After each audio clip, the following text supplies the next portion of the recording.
ফরিদপুরে পদ্মা নদীতে দেখা দিয়েছে তীব্র নদী ভাঙন। গত কয়েকদিনে ভাঙনের কবলে পড়ে কয়েকশো একর ফসলের জমি, কয়েকটি বসতভিটা চলে গেছে নদীগর্ভে। আর এদিকে প্রতিদিনই নতুন করে ভাঙনের তীব্রতা বৃদ্ধি পাওয়ায় আতঙ্কিত হয়ে বাড়িঘর সরিয়ে নিচ্ছে নদী তীরের বসতিরা। এদিকে বর্তমানে নদী ভাঙনের হুমকির মুখে রয়েছে কয়েকশো বসতবাড়ি, হাজারো একর ফসলের জমি, স্কুল, মসজিদ সহ বহু স্থাপনা। দর্শক, এ বিষয়ে সর্বশেষ খবর জানাতে এখন সরাসরি যাচ্ছি আমরা প্রতিনিধি সুজাজ্জামান জুয়েলের কাছে। জুয়েল, ফরিদপুরে পদ্মা নদী ভাঙনের সর্বশেষ কি তথ্য আছে আপনার কাছে? প্রশাসন কোনো উদ্যোগ নিয়েছে কিনা আমাদেরকে জানাবেন বিস্তারিত। মুনিয়া, আপনাকে ধন্যবাদ। আপনি যেমনটি বলছিলেন যে আসলে পদ্মার যে করাল গ্রাস সেটা কিন্তু ফরিদপুরের নর্থ চ্যানেল ইউনিয়ন কিন্তু গিলে খেয়ে ফেলছে, এমনটি কিন্তু স্থানীয় যে জনবসতি আছে তারা কিন্তু বলছেন যে এই পদ্মার যে তীব্র ভাঙন এখন কিন্তু এই অঞ্চলের প্রায় 20,000 মানুষ কিন্তু হুমকির মুখে, এবং এই ভাঙনের কবলে পড়ে এর মধ্যেই কিন্তু শত শত পরিবার কিন্তু এই বাড়িঘর ছেড়ে কিন্তু তারা নিরাপদ আশ্রয় নিয়েছে।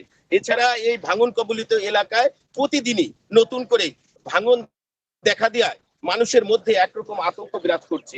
এই নর্থ চ্যানেল ইউনিয়নের প্রায় 20,000 পরিবার রয়েছে, যেখানে কবিরপুর চর এবং নর্থ চ্যানেলের ইউসুফ মাতুপাড়ির ডাঙ্গি সহ বেশ কিছু এলাকায় এই ভাঙনের কবলে পড়ে কিন্তু ফসলি জমি এবং স্কুল, কলেজ, হাট, বাজার সবকিছুই কিন্তু এখন হুমকির মুখে।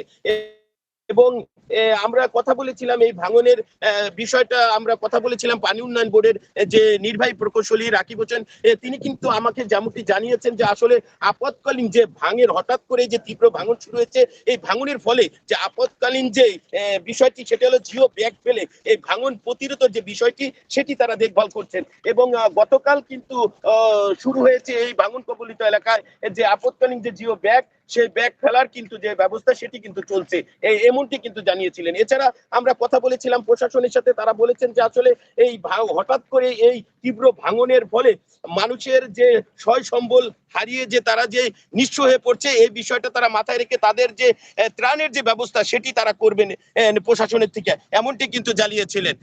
এছাড়া এই স্থানীয় যে জনগণ তারা বলছেন যে টেকসই যে বাঁধ সেটি দেওয়ার মাধ্যমে স্থায়ীভাবে এই নর্থ চ্যানেল এবং ডিগ্রির চরকে একটা সুন্দর পরিবেশ তারা আশা করছেন। এই ছিল আমার কাছে নদী ভাঙন থেকে সর্বশেষ খবর। মুনিয়া, চলে যাব আপনার কাছে স্টুডিওতে। জুয়েল, আপনাকে ধন্যবাদ জানাচ্ছি।